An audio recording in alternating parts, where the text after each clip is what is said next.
My name is Olivia Carter. I am 30 years old. At my husband's funeral, my mother-in-law slapped my 6-year-old son and called him garbage. Then she looked at me and said, "Take him and get out of this house. This house isn't for people like you." I stood there in shock, holding him as he cried in my arms, but then I wiped my tears and made one call. "I need you to come. It's time." And 2 hours later, they were begging. Before I tell you what actually happened, take a moment to like and subscribe to the channel and tell me your country in the comments. Now, let's begin. The sky felt heavier than usual that day. Dark clouds covered everything. The air was cold, silent. People stood around us dressed in black, some whispering quietly, some just watching. I stood there next to my husband's grave, holding my son's small hand tightly. The priest was speaking, saying prayers, words about peace, about endings, but I couldn't hear anything clearly. My mind was somewhere else, still trying to understand how everything ended so suddenly. Just a few days ago, Daniel Carter was sitting beside me, smiling, talking about small things, playing with our son. And now, I was watching them lower him into the ground. My fingers tightened around my son's hand as he looked up at me, confused, lost. "Mom," he whispered.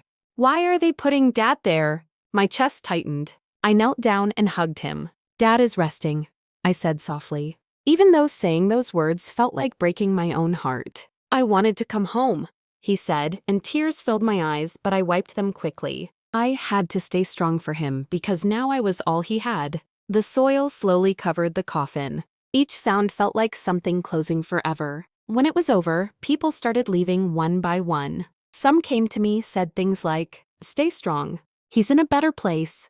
But their words felt empty. I didn't respond. I couldn't. For a moment, I looked toward my in-laws. They were standing a little distance away, near the grave, just watching. Margaret Carter cried sometimes, but something about it didn't feel real. Richard Carter stood still, no expression, and the rest of them just quiet, cold.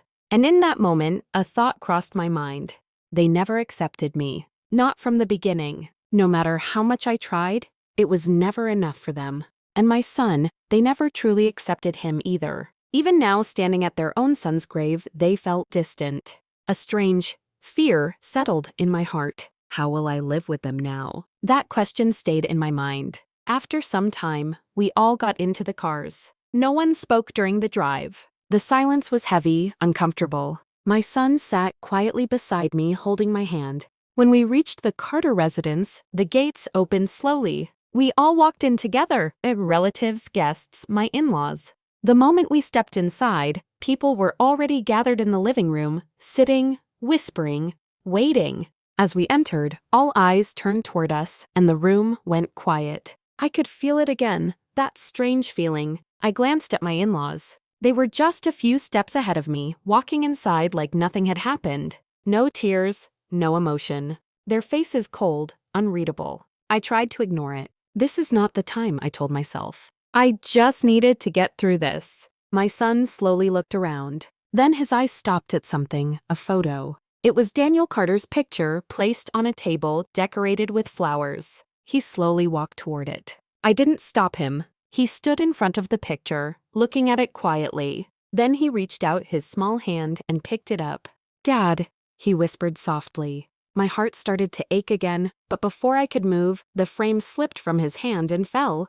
Crash! The glass shattered across the floor. The sound echoed in the entire room. Everything went silent. My son stepped back, shocked, scared, his eyes filled with tears. "I'm sorry," he said softly. And then, slap! The sound hit harder than anything else. His small face turned to the side. For a moment, I couldn't move. I couldn't breathe. I slowly looked up and saw her. Margaret Carter, standing in front of him, her face filled with anger. My son held his cheek, tears rolling down his face, and the entire room stood frozen. No one moved. No one spoke. For a moment, I couldn't even breathe. Then suddenly something inside me snapped. I rushed toward him, pulled him into my arms. It's okay," I whispered. Even though my own voice was shaking, I looked at his face. That small red mark on his cheek burned into my heart. Slowly, I lifted my eyes and looked at her. "Why did you slap him?" I asked, my voice low but trembling. "He's just a child," She didn't hesitate, didn't feel guilty, didn't even look away. "He's garbage," Margaret Carter said coldly. For a second, I thought I heard wrong. "What?" I whispered. "He ruined my son's life," she continued, her voice sharp, harsh, my grip tightened around my child. "How can you say that?" I said, tears filling my eyes. "He's your grandson." Before she could reply, another voice came. "She's right." I turned. Vanessa Carter Sikatse stepped forward. In an arms crossed, a sinuous, the face filled with arrogance.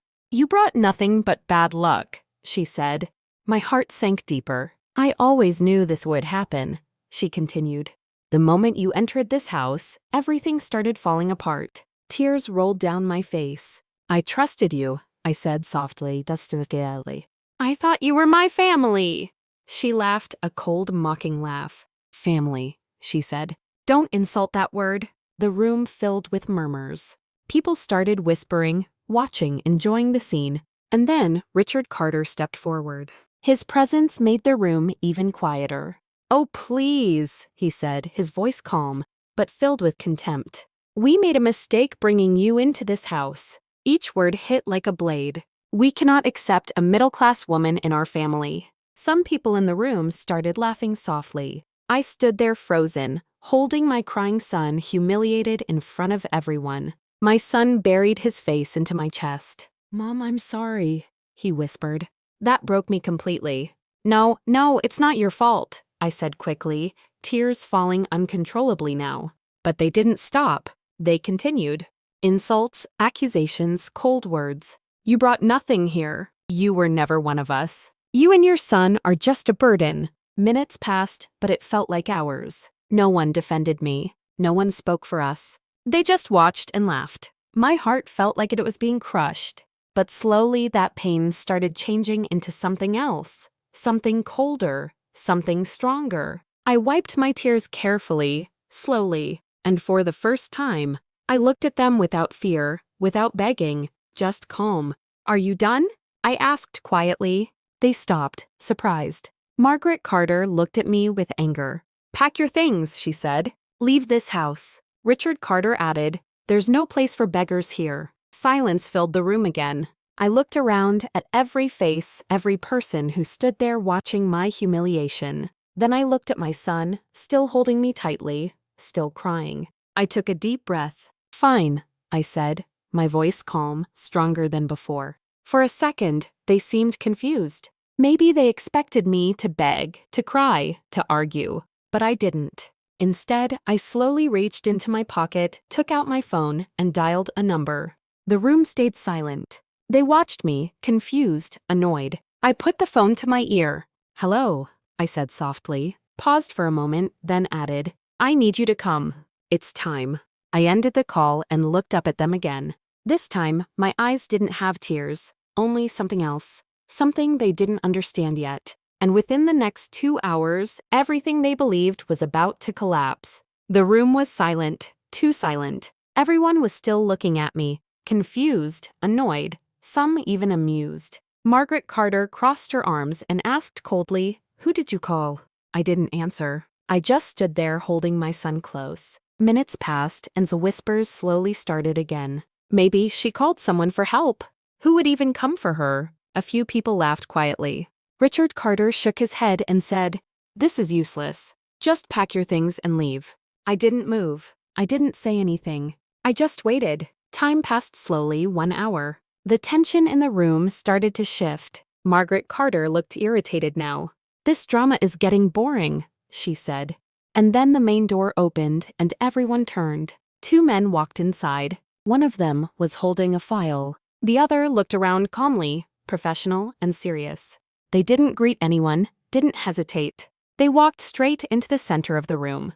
"Who are you?" Richard Carter asked sharply. The man with the files spoke calmly. "We are here regarding Mr. Daniel Carter's will." Silence filled the room. My in-laws looked at each other. "We already know everything," Richard Carter said confidently. The man nodded slightly. "Then, I suggest you listen carefully," he replied. Something in his tone made the room uneasy. He opened the file and began reading. According to the legal will, his voice was calm and clear. All movable and immovable assets. Margaret Carter frowned. All business ownership. Vanessa Carter's expression changed. All financial accounts have been transferred entirely. He paused to his son. Silence. Complete silence. For a moment, no one reacted, like the words didn't register. Then suddenly, what? Richard Carter snapped. That's impossible. There must be a mistake, Vanessa Carter added. Margaret Carter stepped forward and demanded, when was this made? The man calmly flipped a page. 1 month before his death. Their faces changed confusion, shock, fear. We didn't know about this, Richard Carter said quickly. The man looked at him and replied, that's because it was kept confidential. Margaret Carter turned to me. You knew about this? She asked, her voice slightly shaking. Now I took a step forward. Yes, I said quietly. The room froze again. Tears slowly filled my eyes, but this time I didn't look weak. I looked straight at them. Your son knew everything, I said. Their expressions tightened.